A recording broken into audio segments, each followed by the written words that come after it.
The morning sun barely pierced through the heavy clouds hanging over South Chicago's courthouse, matching the somber mood of two young boys sitting quietly in the waiting area.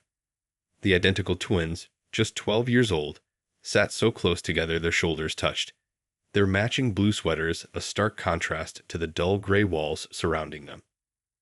These boys had spent the last 6 years of their young lives bouncing between foster homes, each placement ending the same way, with confused adults and mounting frustration. Today was supposed to be just another routine hearing, one of many they'd faced since entering the system at age 6. But something felt different this time. Their current foster mother had noticed it first, the way they'd barely touched their breakfast when usually they'd at least nibble at their toast. The social worker assigned to their case saw it too, in the way they gripped each other's hands tighter than usual, their knuckles almost white from the force of their hold. The courthouse buzzed with its usual morning activity. Lawyers rushed past with briefcases and coffee cups, clerks hurried through with stacks of papers, and other families sat in various states of worry or boredom. But the twins remained still, like two statues in the midst of chaos, their dark eyes fixed on the large wooden doors they would soon pass through. Inside his chambers, Judge Wilson reviewed their file one last time. In his 30 years on the bench, he'd seen thousands of cases, but something about these twins had always caught his attention. Maybe it was their perfect synchronization, the way they moved as if choreographed, or how they communicated without words. Or perhaps it was their silence, a silence so complete it seemed to have its own presence. The file before him told a story of mysterious behavioral issues, failed placements, and countless therapy sessions that went nowhere. Foster parents reported strange incidents, the twins waking up screaming at the exact same moment, or both becoming terrified at seemingly random triggers. Child psychologists had written extensive reports, using complex terms to essentially say they had no idea what caused the twins' unusual behavior. The social worker's latest report noted that the boys hadn't spoken a single word in nearly 6 years. Not to their foster parents, not to their teachers, not to the army of therapists and counselors who tried to help them.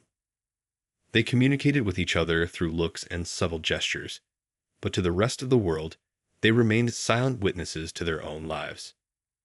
Outside the courtroom, their current foster mother adjusted their sweaters one last time. She'd only had them for 3 months, but like everyone else who tried to care for these boys, she found herself drawn to their gentle nature despite their silence.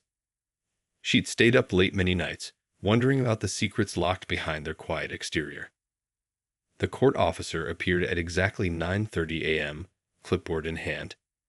Family Court, case number 247. He called out, his voice echoing in the hallway. The twins stood in perfect unison, their movements mirror images of each other. Their foster mother placed a gentle hand on each of their shoulders, guiding them toward the heavy wooden doors. The courtroom felt larger than usual that morning, its high ceilings and wooden panels somehow more imposing. Sunlight streamed through tall windows, creating long shadows across the floor. Judge Wilson sat behind his massive desk, his gray hair and experienced eyes giving him an air of authority tempered with compassion. As they approached the front of the courtroom, the twins' steps slowed, their usual synchronized movement becoming hesitant for the first time anyone could remember. The social worker noticed immediately. In 6 years, she'd never seen them out of step with each other. Something was definitely different today. The judge looked up from his papers, his reading glasses perched on the end of his nose. He'd always spoken directly to the twins in previous hearings, even though they never responded. Today would be no different. What he didn't know was that this ordinary Tuesday morning was about to become anything but routine, and the single word these twins would speak would change not only their lives, but the lives of countless others. The thickness of the twins' case file spoke volumes about their journey through the foster care system. Each page told a story of confusion, concern, and countless attempts to understand the mysterious silence that surrounded these two young boys. Their current social worker often stayed up late reading through the notes, trying to piece together the puzzle they presented. Every foster home had reported the same unusual patterns. The twins would wake up at exactly the same moment in the middle of the night, their eyes wide with unspoken fear. They'd move through their daily routines with perfect coordination, as if following an invisible choreography that only they could hear. At school, they sat side by side, completing their assignments without exchanging a single word, their pencils moving across paper in perfect sync. One foster parent had written about the time she found them both standing at their bedroom window at 3 a.m., their hands pressed against the glass, staring into the darkness. Another described how they would freeze completely still whenever a car door slammed in the neighborhood. A third noted how they would hide their food in napkins at dinner, as if saving it for later, even though there was always plenty to eat. The school counselor's reports painted a picture of two bright minds trapped behind walls of silence. Their test scores were above average, showing they understood everything happening around them. Their artwork, though, told a different story. Dark colors dominated their drawings, and they always drew the same thing: a house with a dark space underneath, represented by heavy black crayon strokes that sometimes tore through the paper. Their current teacher had noticed something else: the way they tensed up whenever anyone mentioned going home. It wasn't the normal reaction of kids in foster care who missed their family. This was different, more primal, like prey animals sensing danger. She'd reported this to the social worker, who added it to the growing list of behavioral mysteries surrounding the twins. The child psychologists who tried to work with them had all faced the same challenge. The boys would sit perfectly still during sessions, their eyes focused on some distant point, their hands clasped together. They wouldn't respond to questions, games, or even art therapy. One psychologist noted that their silence didn't feel like defiance or trauma alone. It felt protective, as if they were guarding something too important to risk speaking about. During supervised visits with potential adoptive parents, the twins would press closer together, their shoulders touching, creating an invisible barrier between themselves and the hopeful adults trying to connect with them. They were unfailingly polite in their actions, nodding, following instructions, helping with chores, but the wall of silence remained unbreakable. The social worker had tried everything she could think of. She'd arranged for them to meet other twins, hoping they might relate to children who shared their special bond. She'd brought in specialists in childhood trauma, experts in selective mutism, and even a child psychiatrist who specialized in cases of twins with unique communication patterns. Nothing had worked. Their current foster home was their 7th placement in 6 years. Their foster mother was patient and kind, giving them space while still showing them love. She'd noticed little things: how they would sometimes relax slightly while watching nature documentaries, or how they seemed calmer on rainy days when the sound of water filled the air. But even these small comforts didn't break through their silence. The most puzzling aspect of their case was how they maintained their silence even in moments of pain or surprise. When one twin had fallen and scraped his knee badly at school, he hadn't made a sound. His brother, across the playground at the time, had immediately turned and walked to him, still in complete silence. The school nurse had never seen anything like it. Yet beneath all this silence, their eyes told a different story. They were always watching, always alert, as if waiting for something. The social worker had seen glimpses of deep intelligence in those matching dark eyes, and something else too: a weight no child should have to carry. She knew, deep in her heart, that their silence wasn't empty. It was full of words they were too afraid to speak. As their case continued to puzzle everyone involved, one thing became increasingly clear: the twins weren't just choosing not to speak. They were waiting. Waiting for the right moment, the right person, or perhaps the right circumstance to finally break their silence. Nobody could have guessed that moment would come today, in Judge Wilson's courtroom, with a single word that would change everything. The courtroom that morning felt different from all the previous hearings.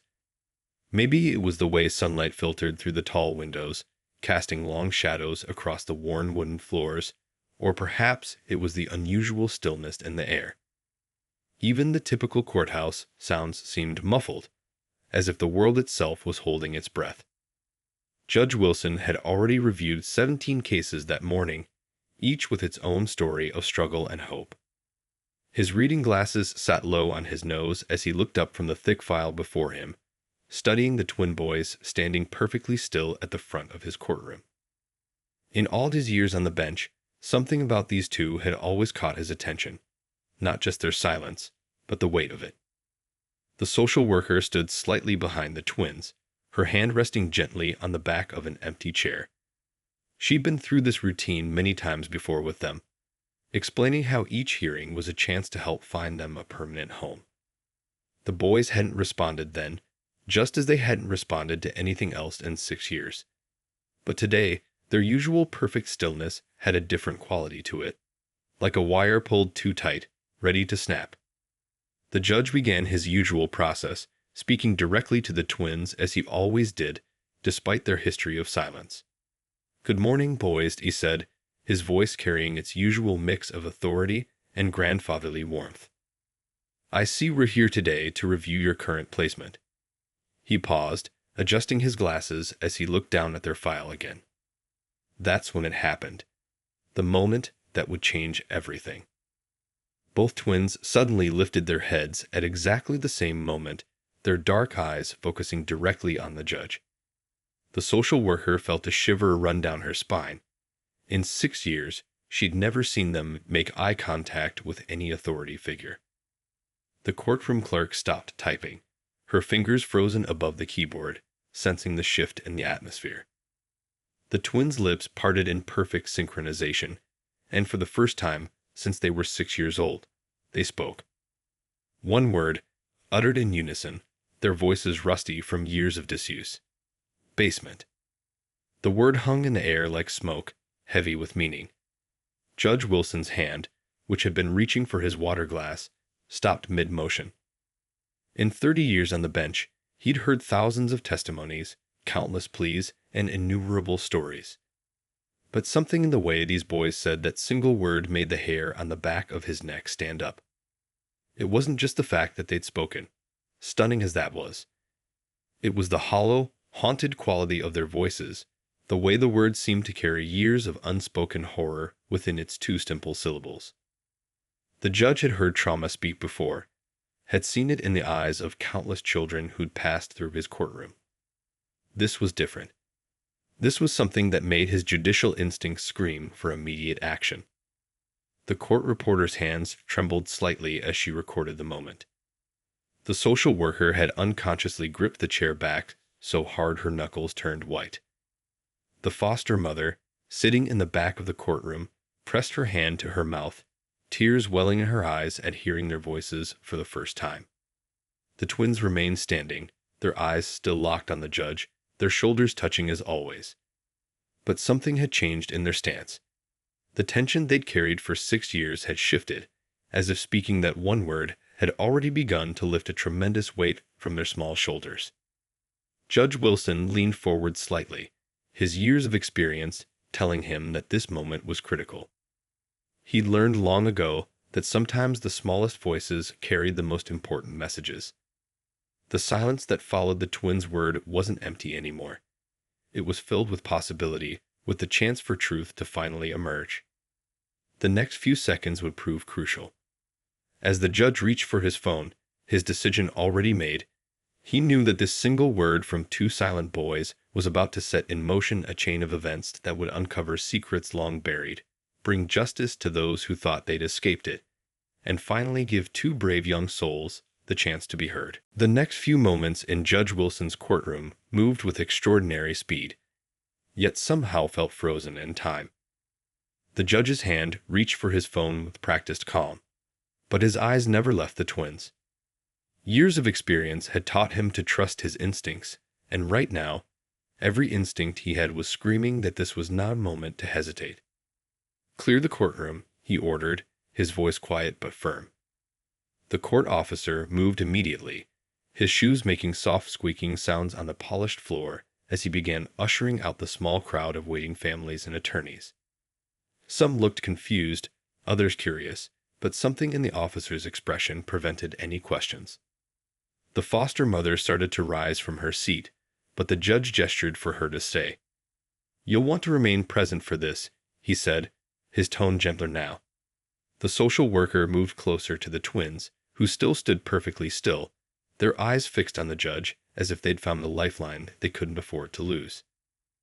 Judge Wilson's fingers moved swiftly over his phone's keypad, dialing a number he'd used only twice before in his 30-year career. "This is Judge Wilson from the family court." He spoke into the phone, his voice carrying the weight of authority that came with his position. "I need Detective Chen." "Yes, it's urgent."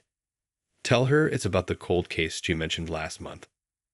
The twins watched his every move, their breathing synchronized, their shoulders still touching.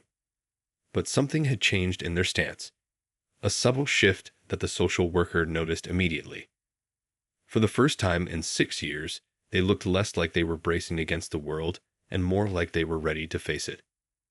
The judge covered the phone's mouthpiece and spoke directly to the boys. "You're safe here," he assured them, his voice carrying decades of experience in calming frightened children. "No one is leaving this room until we sort this out." The twins' shoulders relaxed slightly, just a fraction, but enough to show they understood. Within minutes, the familiar sound of sirens could be heard approaching the courthouse. The judge had moved from behind his bench to sit in a chair closer to the twins, his robes spreading out around him like a protective wing. He'd seen enough cases to know that sometimes the formal barrier of the bench did more harm than good. The social worker's mind was racing, flipping through 6 years of case notes in her memory. Every strange behavior, every unexplained reaction, every silent cry for help. They were all starting to form a pattern she should have seen before. The word basement echoed in her thoughts, connecting dots that had always been there, waiting to be understood. Detective Chen arrived with the speed of someone who trusted Judge Wilson's judgment implicitly. She was known for her work with sensitive cases, her ability to connect with traumatized children, and her unfailing determination to uncover the truth. She entered the courtroom quietly, reading the room's atmosphere with practiced ease. The judge spoke first, explaining the situation in low, measured tones. The detective listened, her experienced eyes taking in every detail. The twins' protective stance, their unwavering gaze, the way they seemed to draw strength from each other's presence. She'd seen trauma before, had built cases from the smallest of clues, but something told her this case would be different. Outside the courtroom, the usual buzz of courthouse activity continued, but inside, time seemed to move differently. The late morning sun cast long rectangles of light across the floor, and in one of these bright spaces stood 2 small boys who had finally found the courage to break 6 years of silence. The next steps would need to be handled with extreme care. One word had cracked open a door that had been sealed for years, but what lay behind that door was still unknown. Judge Wilson knew that the next few hours would be crucial, not just for the case, but for the 2 brave souls who had trusted his courtroom to be the place where they finally spoke their truth. The autumn sun was setting by the time police vehicles surrounded the twins' former home. The old 2-story house stood silent, its windows dark and empty, like eyes that had seen too much. Weeds had pushed through cracks in the concrete walkway, and the once white paint had peeled away to reveal weathered wood underneath. Detective Chen stood at the edge of the property, her experienced eyes taking in every detail. She'd investigated hundreds of cases over her career, but something about this one felt different. The detective team worked with careful precision, documenting everything as they prepared to enter the house. They knew that whatever they might find inside needed to be handled with utmost care and professionalism. The front door creaked open, years of abandonment evident in its rusty hinges.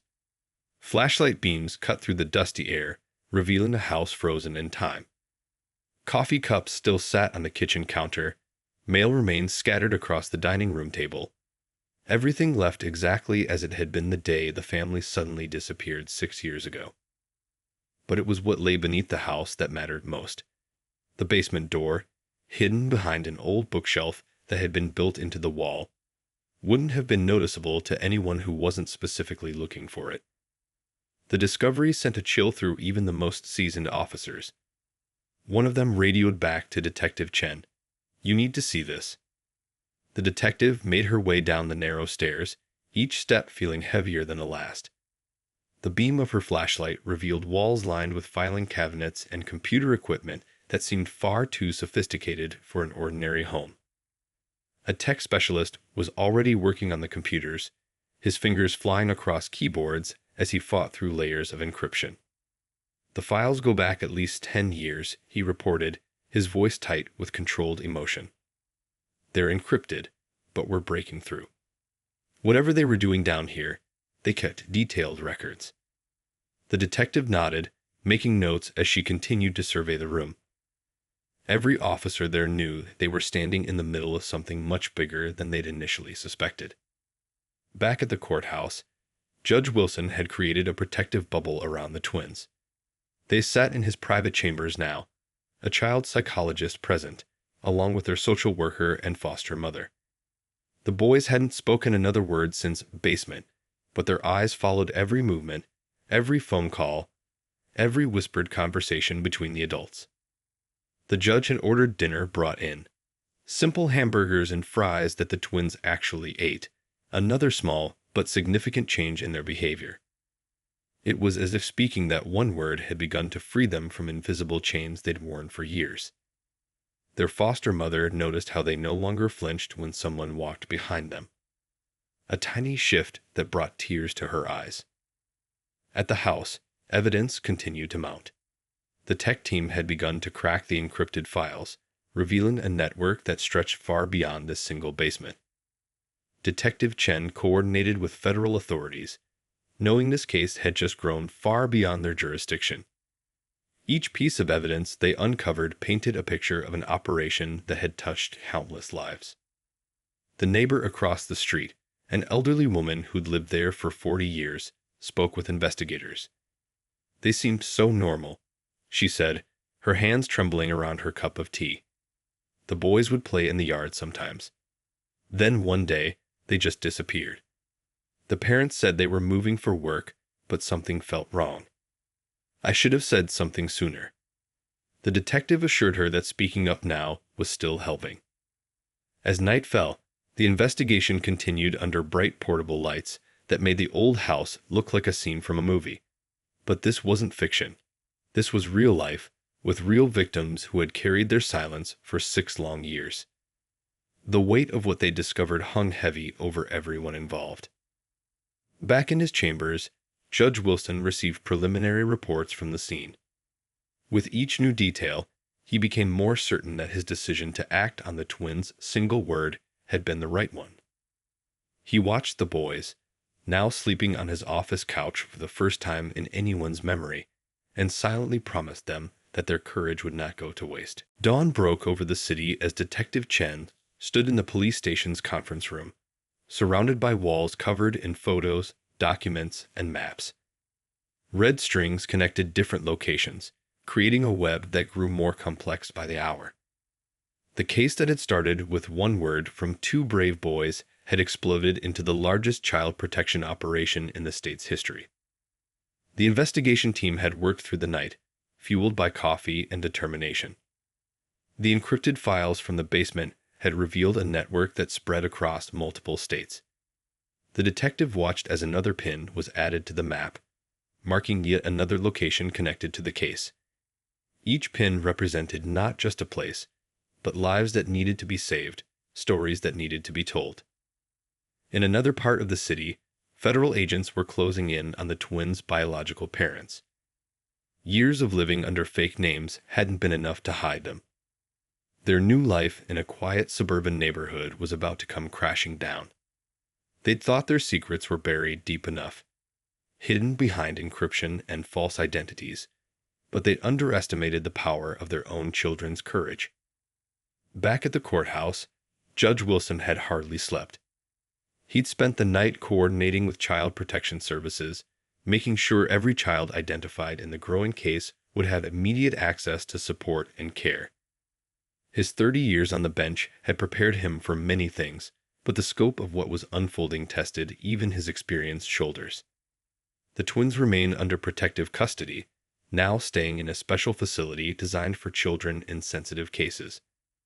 Their foster mother visited daily, bringing their favorite snacks and comfortable clothes from home. The boys were showing small but significant changes. They'd started using simple gestures to communicate their needs. A nod for yes, a shake for no. It wasn't speech, but it was progress that brought hope to everyone involved. The investigation team made another breakthrough mid-morning. A dedicated computer analyst, her eyes red from hours of staring at screens, cracked another layer of encryption. "Detective," she called out, her voice shaking slightly, "you need to see this." The files she'd uncovered contained evidence that would ensure no one involved would ever walk free again. The detective immediately began coordinating with prosecutors, knowing they needed to move fast. News of the investigation had started to spread, though details were kept strictly confidential to protect the ongoing operation. Local news vans gathered outside the police station, their satellite dishes reaching toward the sky like metal flowers. The police chief held a brief press conference, sharing only that a major child protection operation was underway. Behind the scenes, teams worked tirelessly to make sure every rescued child would have immediate access to medical care, psychological support, and safe housing. The twins' social worker sat in on a briefing with Detective Chen, providing insights from years of working with the boys. Every strange behavior, every unexplained fear now made perfect sense. Their silence hadn't just been trauma, it had been protection. They'd carried the weight of their knowledge for 6 long years, waiting for the right moment, the right person to tell. By late afternoon, coordinated raids were taking place across 3 states. The detective watched live updates roll in on her computer screen, each success marked with a simple green checkmark. 12 suspects in custody, 15, 18. The number kept climbing. Each arrest represented years of dedication from law enforcement. Yet it had all started because 2 young boys found the courage to speak a single word. In their temporary room, the twins sat together as always, but something had changed in their posture. The tension they carried for so long had begun to fade. Their child psychologist noted how they'd started making eye contact with people they trusted, how they no longer startled at sudden noises. They weren't ready to speak again yet, but their silence felt different now, not like a prison, but like a cocoon they were slowly, carefully emerging from. Judge Wilson received hourly updates on the case's progress. Each report confirmed what he'd known in his gut the moment he heard the twins speak. This was why he'd become a judge. Not just to uphold the law, but to protect those who couldn't protect themselves, to be there when a small voice finally found the courage to speak up. 3 months after that life-changing day in the courtroom, the twins sat in a bright, colorful room at the Children's Therapy Center. Sunlight streamed through windows decorated with paper butterflies, each one representing a small victory in a child's healing journey. The boys had their own butterflies now, tiny symbols of their progress that grew in number week by week. Their therapy sessions looked different from traditional counseling. The room was filled with art supplies, musical instruments, and soft cushions where they could feel safe and comfortable. Their therapist, a gentle woman with kind eyes and infinite patience, had developed a unique approach that allowed the twins to communicate without pressure to speak. At first, they drew their feelings, dark, heavy scribbles that filled entire pages. But as weeks passed, colors began to appear in their artwork. A splash of yellow here, a touch of blue there. Small changes that spoke volumes about their internal healing. Their therapist kept every drawing, creating a visual timeline of their journey from darkness toward light. The foster mother who had stood by them through everything noticed changes at home too. The twins had started responding to their names with small nods. They would make eye contact during meals, and sometimes, in moments that brought happy tears to her eyes.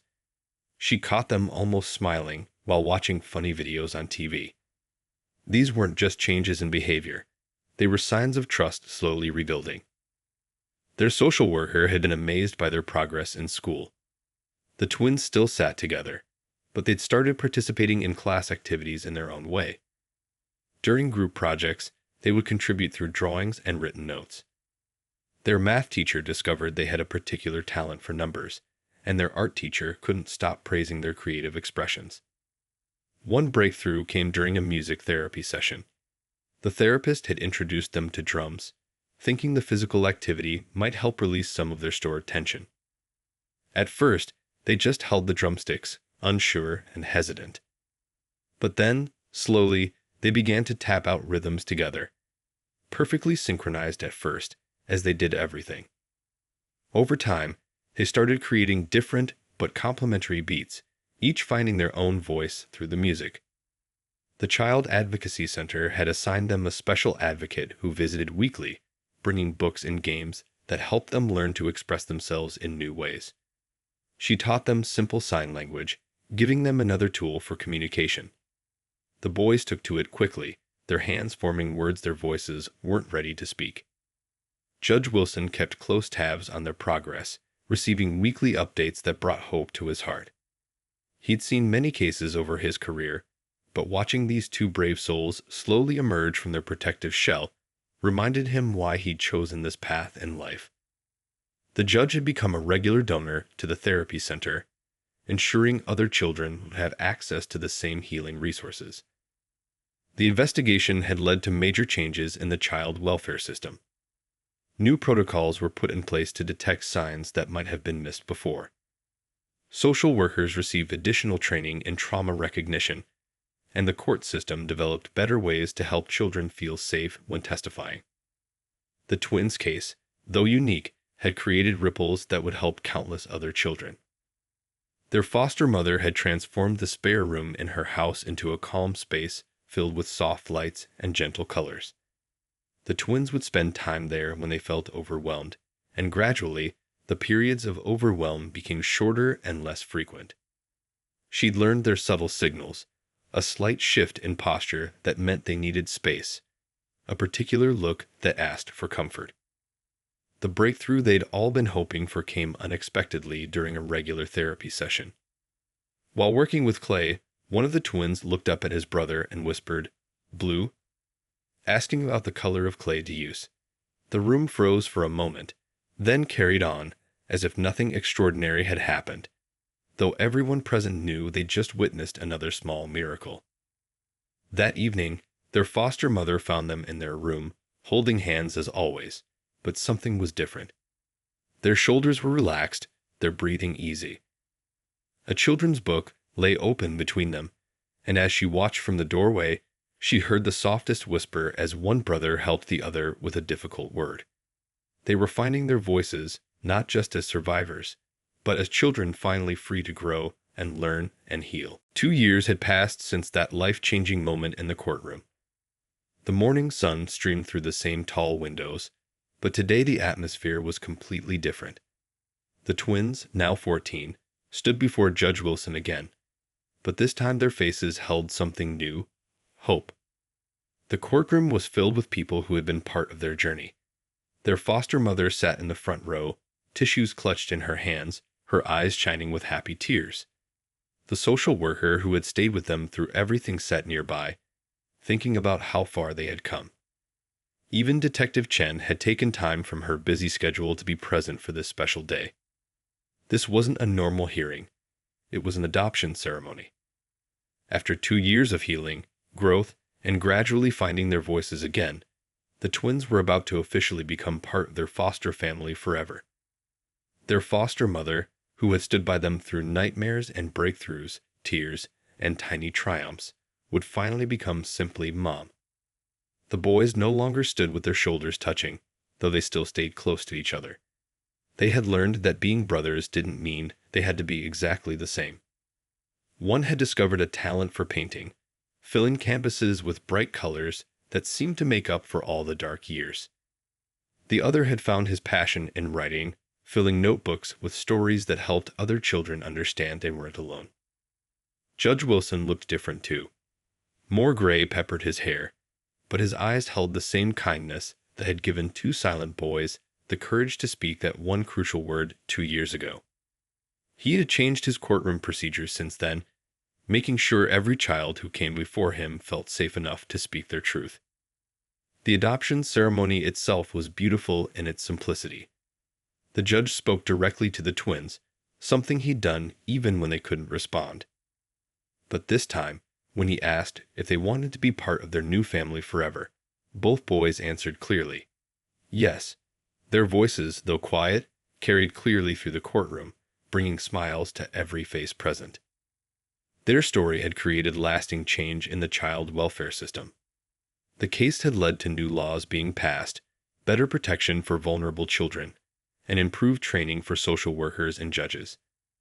Several other children had been saved because people had learned to recognize the signs that everyone had missed with the twins for so long. The boys had started speaking at carefully selected events, sharing their story to help others. They didn't talk about the dark details.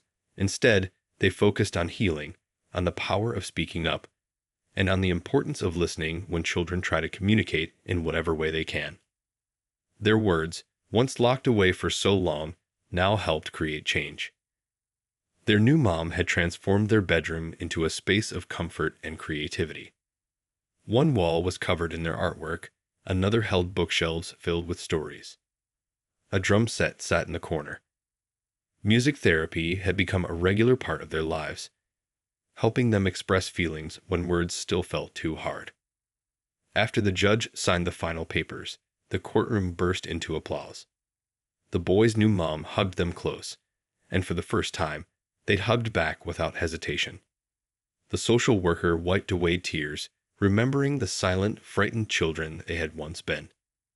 Detective Chen smiled, thinking about how their courage had helped so many others find freedom. Judge Wilson stepped down from his bench to congratulate the new family personally.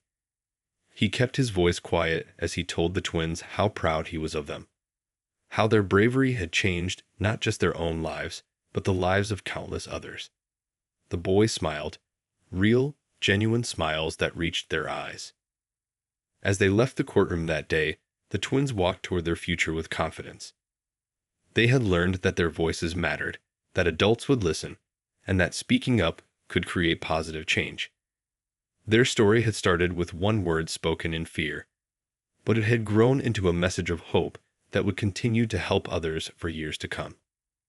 The afternoon sun painted the courthouse steps golden as the new family walked up together. Their healing journey wasn't over. Some scars take a lifetime to fade, but they faced the future with hope, love, and the knowledge that they would never have to face it alone again.